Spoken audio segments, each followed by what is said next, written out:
Menstrual hygiene এই বিষয়টার সাথে আমরা কি কেউ পরিচিত? এই ঋতুস্রাব পরিচিত আমরা? হ্যাঁ, বিষয়গুলো নিয়ে আলোচনা করার একটাই জিনিস যে তোমাদেরকে সচেতন করা। আচ্ছা, কিছু ছেলেরা মনে করছে না আমাদের পাঠ না, আমরা বক বক করে যাবো আর দিদি বেকার করে যাবে, এগুলো শুনলে শুনো না শুনে না শুনে, এরকম কোনো ব্যাপার। তোরা একটু মন দিয়ে শুনছে। আমরা অনেক সময় না এই বিষয়গুলো নিয়ে খুব লজ্জা পাই, কিন্তু এটা আমি বলবো এটা আমাদের কি খুব লজ্জার বিষয়?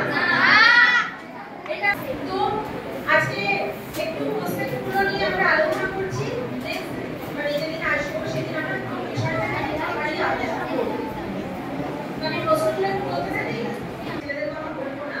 কিছু কিছু ছেলেরা আমরা একটু মজার বিষয় দেখি অনেক সময়। আজকে তোমাদেরকে নিয়ে এই সেশনটা করার অর্থ, এই সেশনটা করার অর্থ যাতে এই জিনিসটা খুব স্বাভাবিক একটা জিনিস, সেটাও তোমরা যাতে একটু বুঝতে পারো যে এই জিনিসটা আমরা অনেক সময় দেখেছি যে পড়ার কাছে পড়তে গেলে যদি কোনো মেয়ে সমস্যা হয় সেক্ষেত্রে আমরা একটু হাসি ঠাট্টা মজা করি, বন্ধু বান্ধব একসাথে। অনেক মেয়েরাও করে, শুধু ছেলেরা নয়।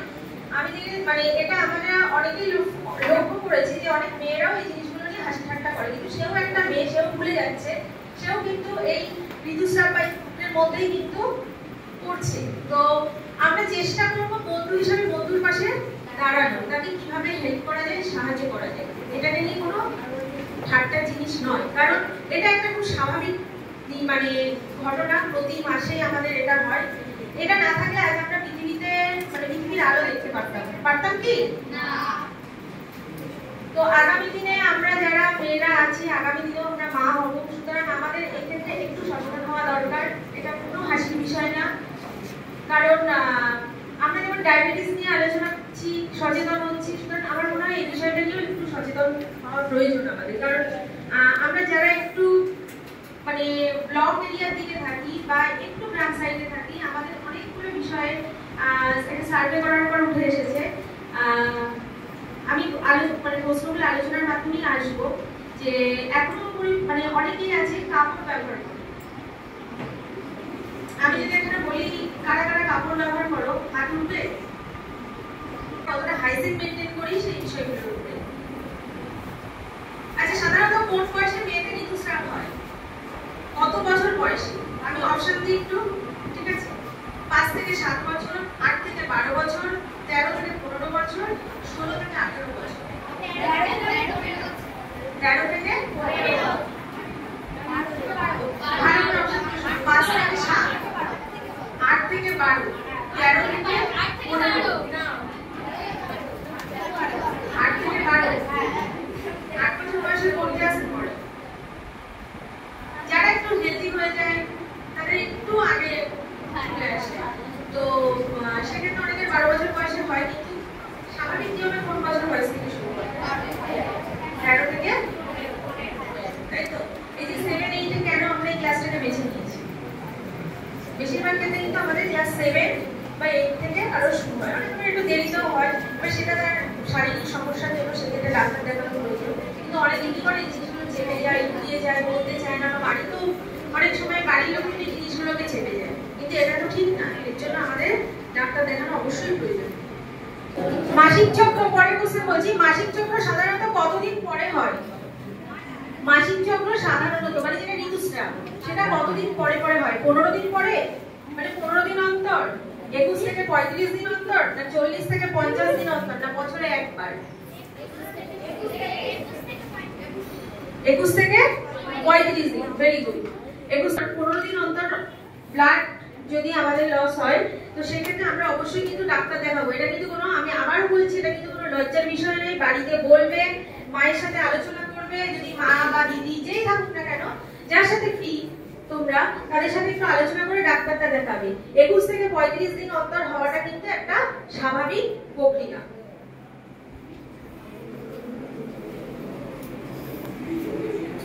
ঋতুস্রাব কতদিন স্থায়ী হয়? অপশনে ছিল 1 থেকে 2 দিন, 3 থেকে 7 দিন, 8 থেকে 10 দিন। তাহলে 3 থেকে 7 দিন, তাই তো? যারা একটু এজেড পারসন তাদের 3 দিন, তোমরা যারা এখনো অল্প বয়স তাদের কিন্তু মিনিমাম 7 দিন থাকে। মাসিক চক্র নিয়ন্ত্রণের জন্য করা উচিত?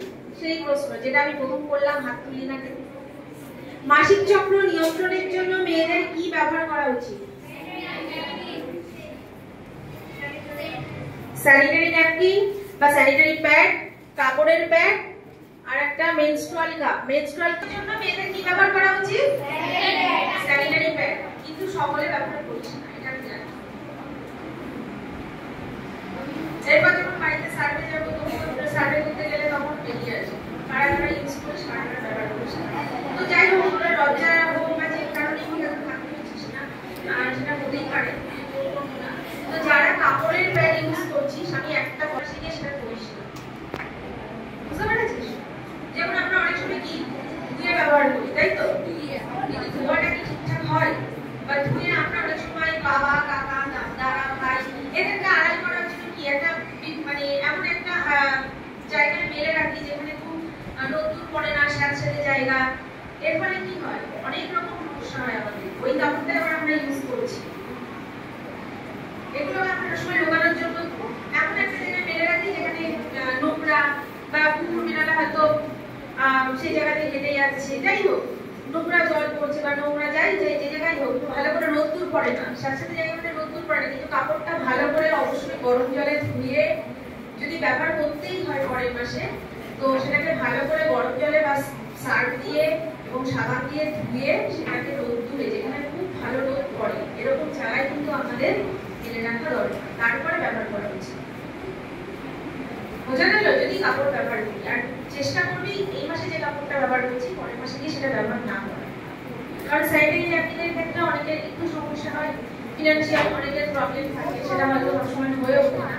তো এখন তো স্কুলগুলোতে অনেক সময় এই ব্যবস্থাটা করে দিয়েছে।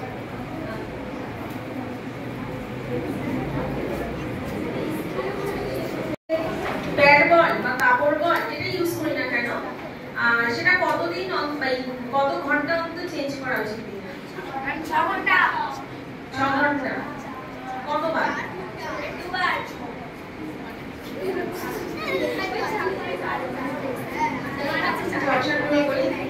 দিনে একবার, প্রতি 4 থেকে 6 ঘন্টা অন্তর, 2 দিন অন্তর, শুধুমাত্র যখন প্রয়োজন।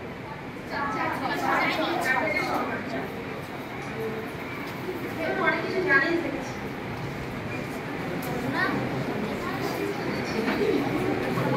আচ্ছা, ঋতুস্রাবের সময় স্বাস্থ্যবিধি বজায় রাখা কেন গুরুত্বপূর্ণ? ঋতুস্রাবের সময় স্বাস্থ্যবিধি বজায় রাখা গুরুত্বপূর্ণ কেন?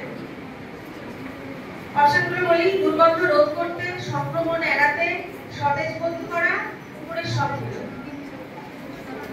উপরের সবগুলো, তাই তো? আমাদেরকে অবশ্যই সবসময় ওই সময়টা পরিষ্কার, আমরা তো এমনি পরিষ্কার পরিচ্ছন্ন থাকি, কিন্তু ওই সময় আর বেশি পরিমাণে পরিষ্কার পরিচ্ছন্ন আমাদেরকে থাকতে হবে, তাই তো?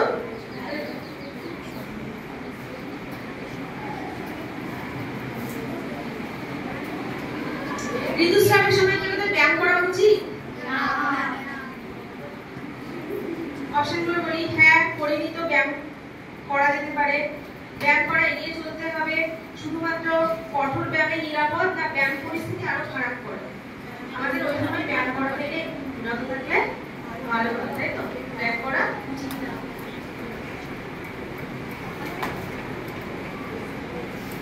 আচ্ছা, ঋতুস্রাবের সময় আমাদের তো একটা যন্ত্রণা হয়, পেইন হয়, তাই তো? অনেকের কম বেশি একটা যন্ত্রণা হয়। সেই সময় কি করা উচিত আমাদের? মানে এই যন্ত্রণাটা কিভাবে কমানো যায়? মশলাদার খাবার খাওয়ার মাধ্যমে, গরম সেক বা হালকা ব্যায়াম করে, কফি পান করে, না একেবারেই নড়াচড়া না করে? গরম সেক বা হালকা গরম জল, একটা বোতলে হালকা করে গরম জল নিয়ে আমরা সেটাকে যদি তলপেটে ধরি, তাহলে অনেকটা পেইন, অনেকটা রিলিফ পাচ্ছি। আরেকটা জিনিস করতে পারিস, আদা চা, অবশ্যই সেটা নিকার চা খাওয়াটা প্রয়োজন। দুধ চা, হ্যাঁ, নিজে বলেছে বলে দুধ চা খেয়ে নেবো, আদা দিয়ে খেয়ে করে সেরকম করে একশো করে দেবো। তো এটা আমরা করতে পারি, নিকার চা আদা দিয়ে, ওই চাটাও খেলে অনেক সময় দেখবি রিলিফ পাওয়া যায়। আর সেই সময়টা কিন্তু কোকা-কোলা বা কফি জাতীয় জিনিস, ক্যাডবেরি, এইগুলো কিন্তু একটু এড়িয়ে চলবে, এগুলো খাস না, আরো বাড়বে, যন্ত্রণাটা আরো বাড়বে, ঠিক আছে? এই জন্য আমরা সবসময় একটু এড়িয়ে চলবো এই সময়।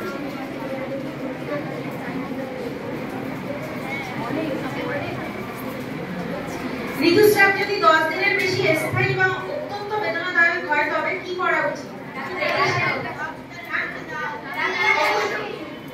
ডাক্তারের কাছে যাওয়াটা প্রয়োজন। যদি দেখি আমাদের 10 দিনের বেশি হয়ে যাচ্ছে সেটা কিন্তু খুব অস্বাভাবিক। আবার কারো যদি 15 দিন অন্তর হয় সেটাও কিন্তু খুব অস্বাভাবিক। কারণ 15 দিন অন্তর কখনো হতে পারে না, 21 থেকে 35 দিন, তাই তো? আমাদের এখানে স্বাভাবিক ব্যাপার। অনেকে আবার ভাবে যে এই মাসে 35 দিন, মানে আমার 30 দিন হয়ে গেল, 35 দিনের অপেক্ষা করে 30 দিন হয়ে গেলে অনেকের একটা চিন্তা হয়, কিন্তু না, এটা কিন্তু স্বাভাবিক ঘটনা আমাদের, ঠিক আছে? 21 থেকে 35 দিনের মধ্যে হওয়াটা স্বাভাবিক, কিন্তু 15 দিনের মানে পরে বলে বা 15 দিনের মধ্যে হলে এটা কিন্তু খুব অস্বাভাবিক। অবশ্যই ডাক্তার দেখানো উচিত। আর 10 দিন যদি কোনো মানে ঋতুস্রাব যদি আমাদের 10 দিনের বেশি থেকে যায়, সারতে না চায়, তাহলে কিন্তু অবশ্যই ডাক্তার দেখানো প্রয়োজন।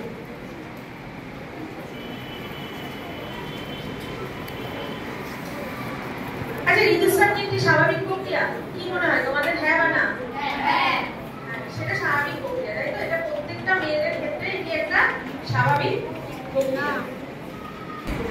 আচ্ছা, ঋতুস্রাব হওয়ার আগে আমাদের যে উপসর্গগুলো দেখা যায় সেগুলো কি কি? পিঠে ব্যথা এবং মাথা ব্যথা, মেজাজের পরিবর্তন, বমিভাব, ক্লান্তিভাব, তারপরে সবগুলো সবগুলো তাই তো? এই মাসটা কেমন খিটখিটে হয়ে যায়, হালকা বমি পায়, তাই তো? মাথা হয়, কিন্তু এটা হালকা ঝিঝি করে পেইন হওয়া শুরু হয়, তাই তো? এটা যন্ত্রণা হয়, আমরা বুঝতে পারি যে সামনে সময়টা আসলে আমরা বুঝতে পারছি। ঋতুস্রাবের রক্ত অশুচি বা অশুদ্ধ? হ্যাঁ, এটা অশুদ্ধ, না এটা অশুদ্ধ নয়, আমি জানি না কোনটা হবে, বলতো একটু হাত তো। একটা নতুন জীবন তৈরি হচ্ছে, সেটা কি অশুদ্ধ হতে পারে? আমাদের কাপড়গুলো বা স্যানিটারি কিভাবে ফেলবো? কি করবো ওগুলো নিয়ে? যেখানে সেখানে ফেলে দেবো না, যেগুলো ডাস্টবিনে ফেলবো না, জলে ফেলবো না, জলে ফেলে জল দূষণ হবে, তাই তো? বা ডাস্টবিনে ফেলে বা বিদায় যাই হোক, কোনো জীবজন্তু যে রাস্তাঘাটে ছড়িয়ে রাখে, এগুলো খুব মানে বাজে লাগে, পরিবেশ দূষিত হচ্ছে। তো মানে আমরা চেষ্টা করবো ইউজ করা জিনিসগুলোকে মাটি খুঁড়ে আবার মাটি চাপা দিয়ে রাখা, ঠিক আছে? এটা সবসময় হয়তো হয় না শহরের দিকে, গ্রামের দিকে আমাদের এটা সম্ভব হতে পারে। তো যাই হোক, আজকে এই কটা কোশ্চেন নিয়ে আমরা আলোচনা করলাম। পরের দিন আমরা যাদের নামগুলো নিয়েছি বা যারা নামগুলো নেই তারাও থাকবে।